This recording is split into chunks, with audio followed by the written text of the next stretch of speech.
just the other way.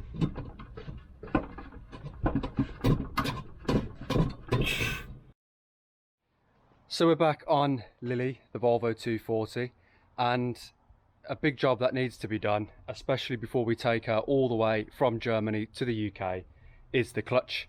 Now, I've had problems with this clutch since I bought the car. Actually, when I went to test drive it, as soon as I got in it, as soon as I started driving, it was the first thing I noticed.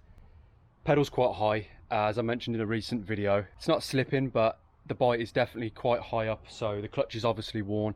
Sometimes there's a bit of a squeak from the throwout bearing or clutch release bearing, whatever you want to call it. When I pull away, it chirps quite loudly sometimes. And also when I'm in neutral at a standstill, if I try and go into first, it's really difficult. So, and quite often reverse also grinds a bit as well. I've tried adjustments on the clutch and on the plate near the gear stick. It doesn't make any difference. It's beyond that. It's definitely the clutch. It's not doing its job, so we're going to change it.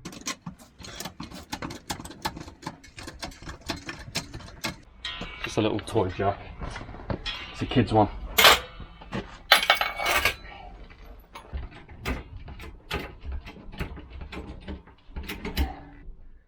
It's 30 degrees as well, so it's not the time for this job. So the first thing you can do before you get your hands dirty is remove the circlip from down in here. I didn't show how to do it because there's not really a way for me to show you and do it at the same time. Also didn't have any circlip pliers. First time I've needed them on these Volvos, to be honest. So I just dug at the circlip with a screwdriver until it came out. You know, usual. So apparently the hardest part is the two top bell housing bolts. And that doesn't look too bad to me to get to, but that could be famous last words. There's one on the other side as well. Yeah, I can't even see that sucker. Should have done this before I changed the coolant hoses.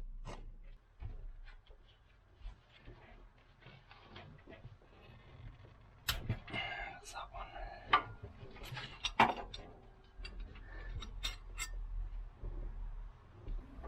It's a lot easier on the 700 and 900 because the engines are further forward, and then two, they're so close to the bulkhead you can't really do anything.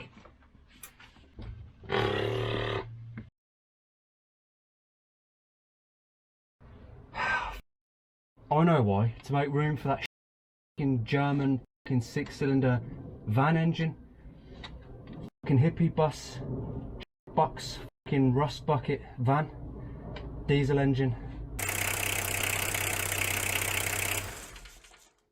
That's why it's so far back, probably. I'm going to disconnect the fuel return because that's easier than disconnecting the coolant.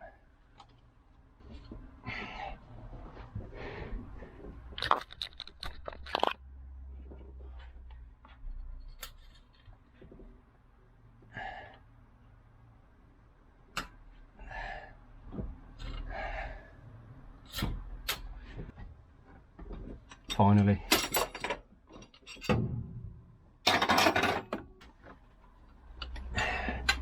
That's it, done for the day. Time to go home out now after that. Yeah, those are the two hard ones. The rest I think we'll get from underneath. So for that top starter motor bolt up there, I'm going to try it this way. 19mm on a universal. And this is when we see if the last person who recently did the starter motor, well, a year or two ago, hung off the bolt or not. Probably did it up with a impact gun. But it is, of course it is. It's absolutely jammed up, of course.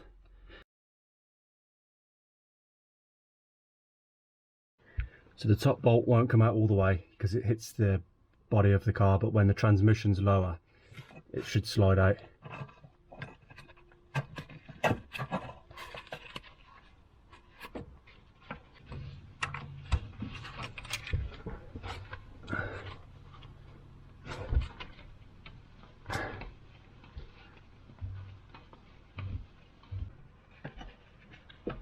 Oh, there we go.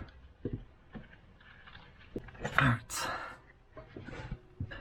get a new one because there is some rust on there. We don't want it snapping, do we? So, because if we do all this and the clutch cable snaps somewhere in France, we're going to feel silly.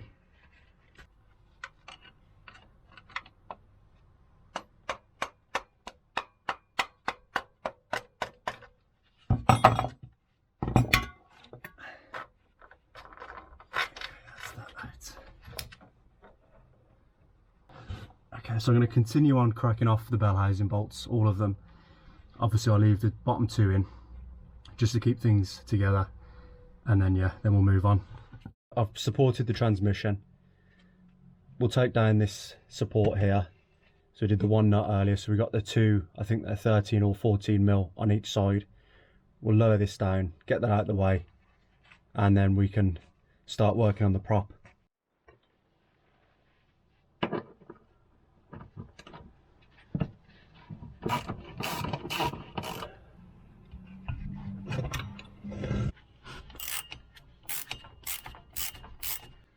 So let's just mark this anyway. I don't think this needs to go on in the right position, I'm sure of it, but let's just do it anyway in case we've got it wrong. I don't have any Tipex or anything like that, but I do have some Volvo 940 tropical green touch-up pen.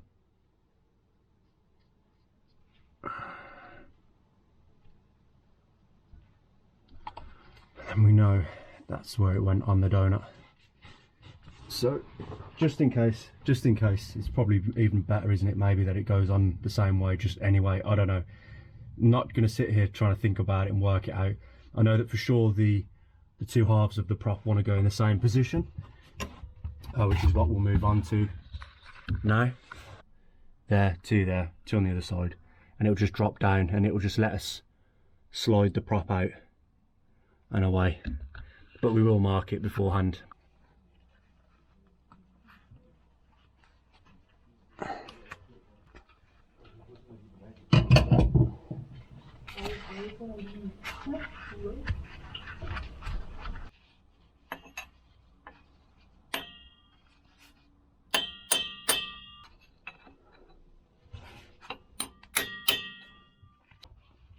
There's often arrows on the drive shaft as well. They're quite far apart, so it's quite hard to line them up.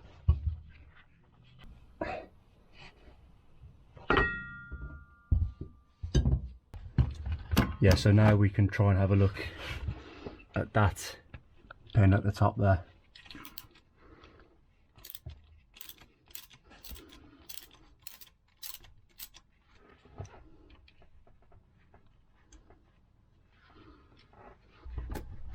And this pin's going to slide all the way out. Then I'll push it back in just to keep that all together. That's it. There's also going to be the reverse light switch. You're going to have to be careful of that.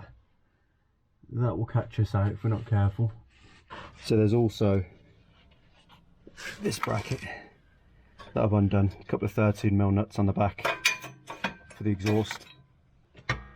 Time to get this gearbox out.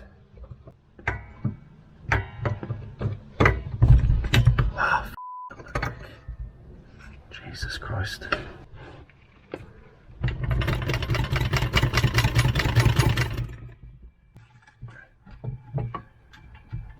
Well, it's coming apart.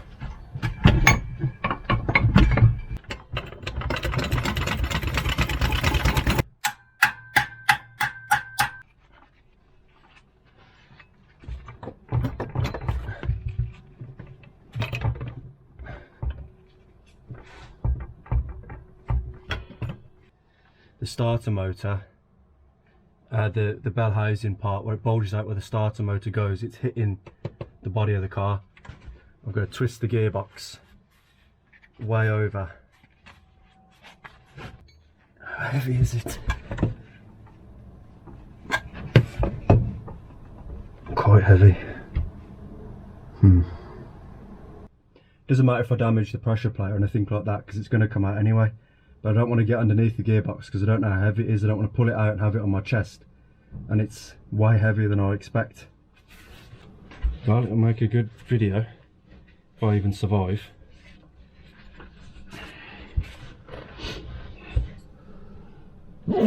Jesus, it's dusty in here.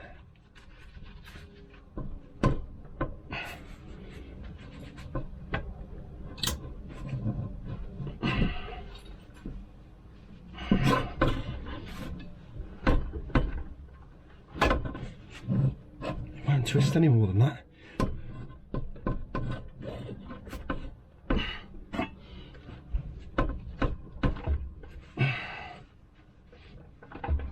Maybe twist the other way.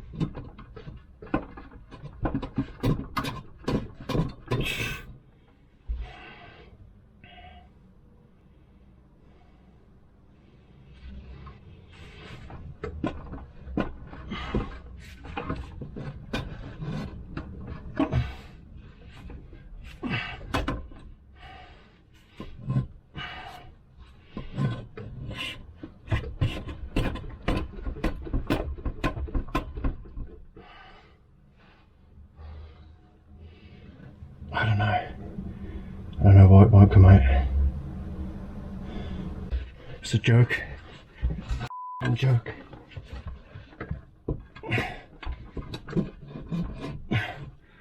Nice touch on that side.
Just have to bench press that.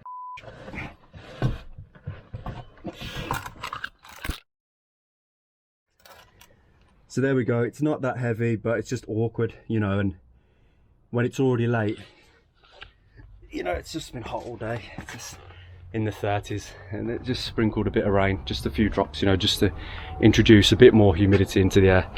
So I've just sweated all day, not all day, but however long this has took, all afternoon with filming and stuff like that.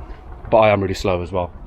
But yeah, I'm gonna pull it out of the car, get it out of the way, and then we can get in there and have a look at our clutch. It says Volvo on it, look at that. Original clutch. It won't go under the chassis rail.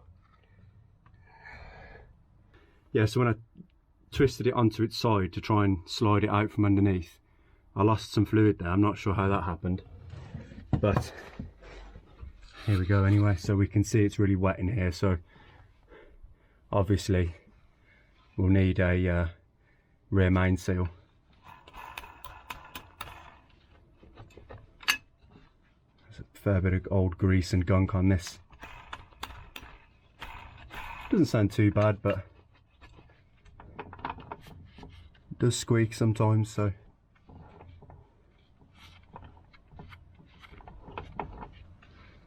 yeah, but it all looks alright, doesn't it? We'll get a new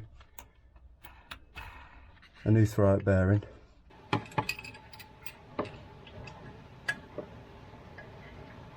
Yeah, thankfully whoever was in here last, might have been in 1988 in Sweden at Volvo, they didn't really go crazy on the bolts. They just torqued to factory spec, which is great.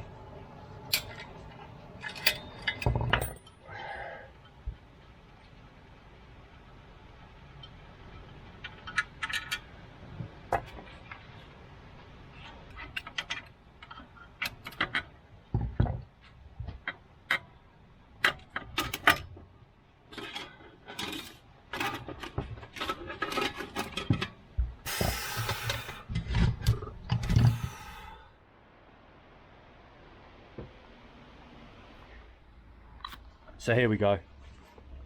This is what we wanted to see. So we know that we needed to change this. We definitely didn't waste our time and money.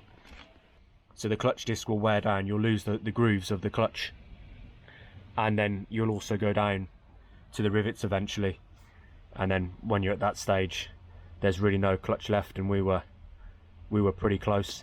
Wasn't slipping though. Yeah, so there we go. So I'm going to order everything that I need now, and yeah, then we'll jump back and we'll get it built back up.